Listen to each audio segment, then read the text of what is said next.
Salam, salam saudara terkasih dimanapun saudara berada. Kembali lagi bersama saya untuk sama-sama kita merenungkan firman Tuhan.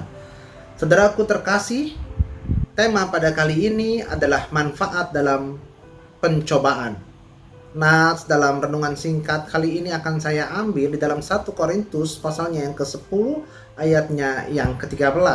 Pencobaan-pencobaan yang kamu alami ialah pencobaan-pencobaan biasa, saudara. Yaitu kutipan dari 1 Korintus 10 ayatnya yang ke-13.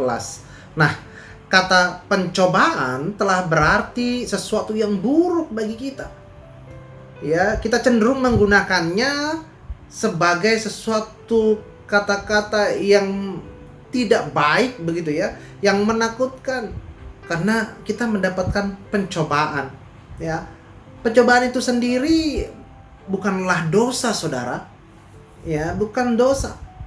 Pencobaan adalah sesuatu yang harus kita hadapi karena kita adalah manusia. Karena manusia, ya, banyak pencobaan-pencobaannya.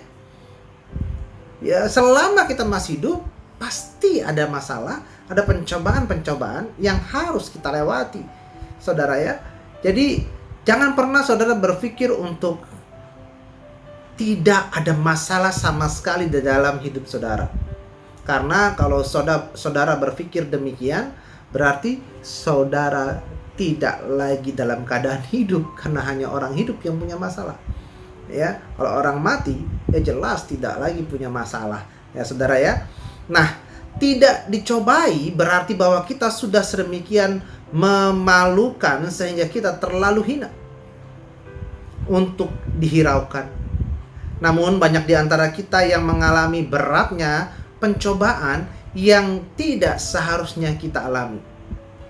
Hanya karena kita telah menolak untuk mempersilahkan Allah mengangkat kita ke tingkat yang lebih tinggi. Nah, pencobaan itu untuk mengangkat kita ke tingkat yang lebih tinggi.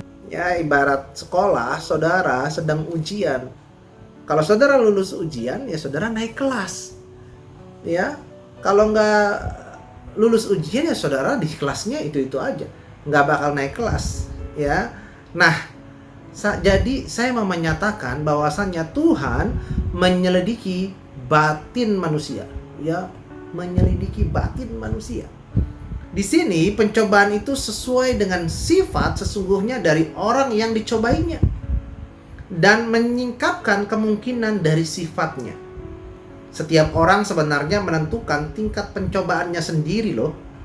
Ya, karena pencobaan akan datang kepadanya sesuai dengan tingkat sifat batin yang mengendalikannya. Oh, menarik ya. Sangat menarik. Nah, jadi saya mau mengatakan pencobaan ialah penyingkapan. Waduh, apa yang disingkap nih ya? Penyingkapan sifat sebenarnya keberadaan manusia, bertujuan untuk mengubahkan sifat manusia yang tidak benar di hadapan Allah, saudaraku.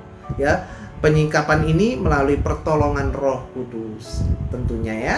Nah, saya sendiri merasa bahwasanya pencobaan-pencobaan di dalam kehidupan saya sehari-hari begitu ya, ini merupakan sebuah penyingkapan juga. Bahwasannya sudah betul belum kepribadian saya, karakter saya dan lain sebagainya. Ketika saya lulus dari pencobaan ini, maka saya sudah menjadi orang yang lebih baik. Ya, saya merasa bersyukur begitu ya. Bahkan saya bisa menikmati pencobaan itu. Ya, ibarat saya menikmati kopi pahit. Banyak orang yang menikmati kopi pahit padahal pahit. Nah, tingkat saya bukannya saya sombong, tetapi saya sudah menikmati pencobaan itu. Ya, saudara bisa lihat ya pelayanan saya seperti apa, tapi saya menikmati begitu ya. Kadang orang pasti takut, "Wih, kok Bang Fadil bisa ya begitu ya?" Nah, saya dulu juga ketakutan. Ya, tetapi saya sekarang sudah menikmati. Nah, sudah sampai ke tahap itu, saudara. Nah, bila saya menyerah dalam pencobaan, saya telah menjadikan nafsu menjadi ilah saya. Ya, dan pencobaan itu sendiri menjadi bukti bahwa hanya ketakutan saya sendirilah yang merintangi saya sehingga tidak lebih dini ya sehingga tidak lebih dini jatuh ke dalam dosa. Ya, istilahnya dosa yang tertunda karena saya takut, begitu ya. Nanti akan jatuh-jatuh juga karena ketakutan saya, begitu ya. Karena pencobaan bukanlah sesuatu yang dapat kita hindari. Malah sebenarnya itu perlu bagi kehidupan seseorang. Nah, begitu saudara, ya, pencobaan malah perlu bagi kehidupan seseorang. Nah, waspadalah dengan pemikiran bahwa Anda dicobai melebihi siapapun. Tidak ada pencobaan yang melebihi siapapun, ya. Yang Anda alami bukanlah sesuatu yang tidak pernah dialami orang lain. Allah tidak menyelamatkan kita dari pencobaan, tetapi Dia menopang kita di tengah-tengah pencobaan itu. Ya, baik, terima kasih. Itulah renungan singkat pada hari ini. Mari kita berdoa. Bapa di surga, tolong Tuhan, ya, kuatkan kami semua dalam pencobaan kami, dan tolong Tuhan bimbing kami terus agar kami bisa lebih kuat Tuhan melewati pencobaan-pencobaan ini, dan kami bersyukur Tuhan dengan pencobaan ini agar kami bisa terbentuk karakternya Tuhan. Terima kasih, dalam nama Tuhan Yesus kami telah berdoa. Amin.